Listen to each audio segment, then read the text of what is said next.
Hello, everybody. Welcome back to the first episode in a several episode series where I am going to be ranking my Beatles songs. And I'm going to go through every song that the Beatles ever recorded. Um, Obviously, I'm going to be taking the album cuts. I'm not going to be doing, BBC sessions or, covers that they did in Hamburg. These are strictly the Beatles studio output. This is strictly the Beatles studio output, I should say.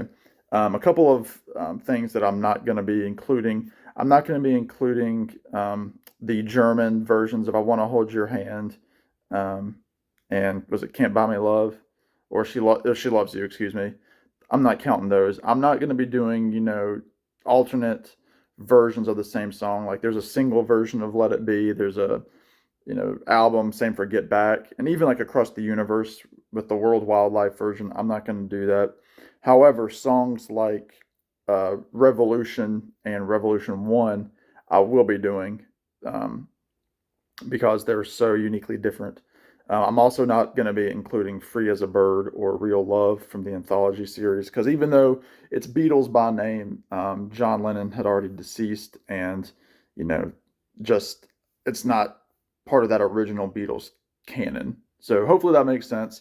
With all that being said, I've got 211 songs. I'd like to give a special shout out to Jeff Witcher at Jeff Witcher's Vinyl Destination, who just did a wonderful job doing this very series, and he inspired me to waste a lot of time by ranking my 211 Beatles tracks. Now, again, these are my takes. These are not set in stone.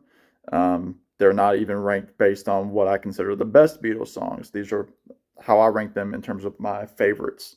So if you don't like it, it's because you're not me, and this is my individual list. So I'm just going to run through a bunch. I'm going to kind of go in the similar style to Jeff. I don't have a number that I'm going to be stopping at. I'm not going to be doing it by tens. I'm just going to kind of do it, and I've already wasted enough of your time. So let's jump right into it. At number 211, not a surprise to most people, from the White Album, Revolution 9. The avant-garde, sound collage that was put together by John. It's got all the different voices. It fits well with the album. I don't skip it on the album, especially it goes from Cry Baby Cry to Revolution 9 and then the very calming Good Night. It works with your emotions and how the emotions work with the album.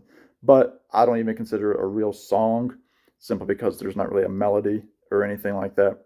And that is why it is number 9. Wow, that is why it is Revolution 9 at number 211. Number 210, again, kind of psychedelic from Magical Mystery Tour, Blue Jay Way. This is a George Harrison. This is the only George Harrison track on Magical Mystery Tour. Very creepy. He's singing about Blue Jay Way in Hollywood, and with the film, it's kind of like this weird, like foggy, visual with George sitting cross-legged on the ground. And I've always just thought it was a really creepy kind of song, and it's never one that I really enjoy listening to. Even with the album, it's one that I don't know. It's just not there. It was really for the film, I would say. Number 209, Back to the White Album, the continuing story of Bungalow Bill, which is again a weird song that was written in India by John. It's I think the only Beatles song with a lead vocal from an outsider. You have Yoko singing this weird, you know, line, and it's just got a lot of weird melodies to it with John kind of off the mic going, all the children say, hey, Bungalow Bill, with all the Beatles singing, Ringo, Paul, John, their wives. I think some other people in the studio. I think they kind of just put whoever they had around them into the studio to do this song. Number 208. I'm really struggling here. First video. Number 208. I'm sticking to the White Album. Actually, the first few songs are from the White Album. Hate to tell you. With the exception of Blue Jay Way. 208, Sexy Sadie. Not one that, I have a lot to say. It was written about the Maharishi, and they kind of, adjusted the lyrics because they were afraid it might offend. But it was a song that John Lennon wrote kind of critiquing the Maharishi, Mahesh Yogi. So it's number 208, not a favorite of mine. Number 207, Everybody's Got Something to Hide Except for Me and My Monkey. Really heavy guitar track. John screaming, come on, it's such a joy. Come on, it's such a joy. It's just, this, kind of repetitive, and, the whole take it easy. And then it kind of goes, everybody's something to hide except for me and mine. And then they break that guitar down. So it's, again, not one that I ever think about. Number 206, kind of a novelty kind of song that George wrote from the White Album, Savoy Truffle. He wrote it about his friend Eric Clapton, who had a sweet tooth, and they just kind of mention all sorts of different sweets that you might find in a box of chocolates. Um, you know, Again, not a whole lot of depth. One of the reasons why the White Album is lower for me, just because of songs like these, I consider to be filler, and I'm not crazy about them. Number 205, again, the last for a little bit, well, for this section from the White Album, long, long, long. A really kind of dirgy song that George wrote, one of his more spiritual songs. I know a lot of people put this a little bit higher for George songs. Um, I don't ever, it's not one that I would ever recommend anybody to listen to. Really soft vocals, it's been a long, long, long, a long time, kind of like that. It's just not one that I think George is better than this song. And it's a shame that he was only given 4 songs on the White Album, and this was one of them, in my opinion. And even the other one, with Savoy Truffle, just those back to back. I just, I wish he would have had 2 stronger songs, but that's just my opinion. Again, it's not final. Number 204, the last track from the Help album. So I'm going to go back a few years. It's the cover song that closed the record, Dizzy Miss Lizzy. John Lennon destroys the vocals. I mean, his voice is killer on it. But I just the guitar on it, it pierces right through my ear. And I know it's a song that John liked because he would sing it later, live without the Beatles. So it obviously meant something to him. But it's a shame, the Beatles' 5th album with Help, that they were still throwing out covers. I mean, they had this one, and then they had the Ringo tune, which will come up later on my list, but that naturally, that they had to put 2 covers on that, even after a strong, solid album with, like, A Hard Day's Night that came, 2 albums prior. So it's a shame.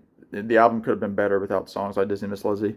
Number 203, back to the White Album. Again, the 3rd George track from the White Album. Well, the 3rd that I've mentioned so far, I should say. Piggies. Kind of an Orwellian kind of topic, talking about the little piggies rolling in the dirt. There's the whole line about, to eat their bacon, which I think Ringo came up with. And George's mom had a hand in some of the lyrics as well. But again, it's not a song that I particularly care for, even with the humor involved. And the harpsichord, everybody's singing like these big guttural voices, with the piggy wives. It just doesn't do it for me. It's filler. Slow Down, a single that didn't make an album cut. Again, not one that sticks in my brain much. Again, good vocals from John. Slow down, hey, you're moving way too fast. That whole thing. Again, not much to say about it. Number 201, I Call Your Name. Again, another John track, a non-album cut. I don't really care the way how it ends. I call your name. It kind of just ends to me. I don't know. It's not very catchy to me. Again, not one that I think about much. And then when I hear it after being on break from it for several years, I remind myself, like, yeah, that there's a reason I don't listen to that album, to that track a whole lot. Let's see, number 200, Bad Boy. Again, another track that to me just kind of passes by the wayside for my Beatles songs that I love. John had a lot of songs that didn't quite go up to snuff for me in terms of the hooks and everything.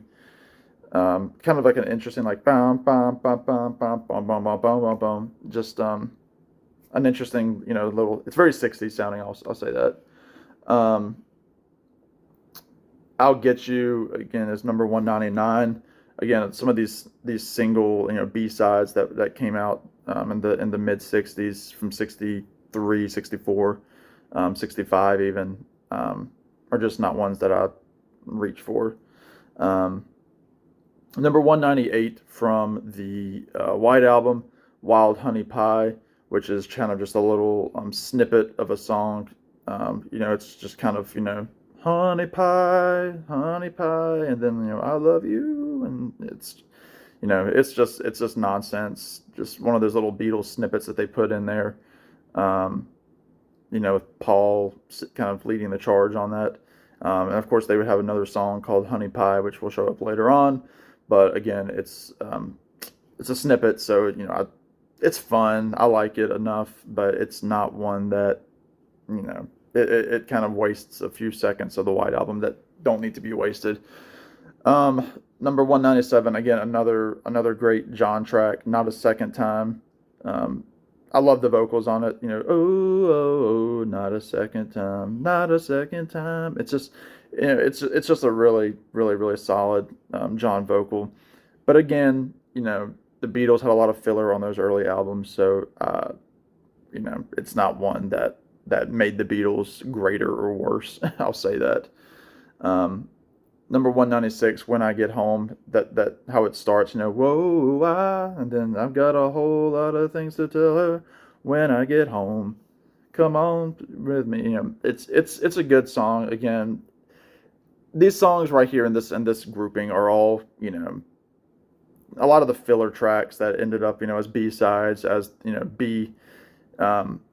B-sides of the actual records, as well as the singles, with Help, Hard Day's Night with the Beatles.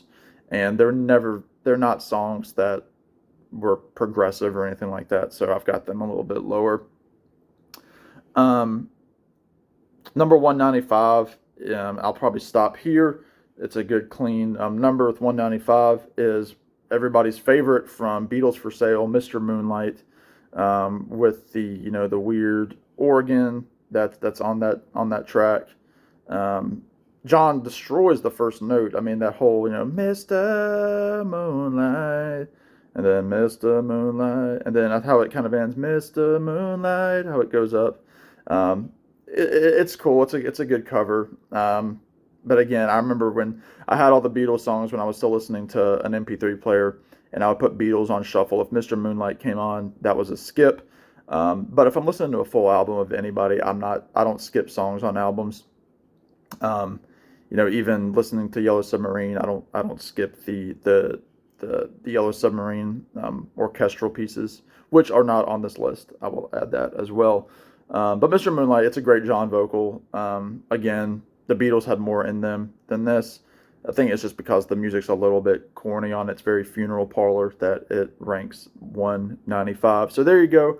That's the first episode of however many this will be, 7 or 8, 9 episodes, depending on how many songs I will do per episode. This one ran a little bit longer because of my blathering intro.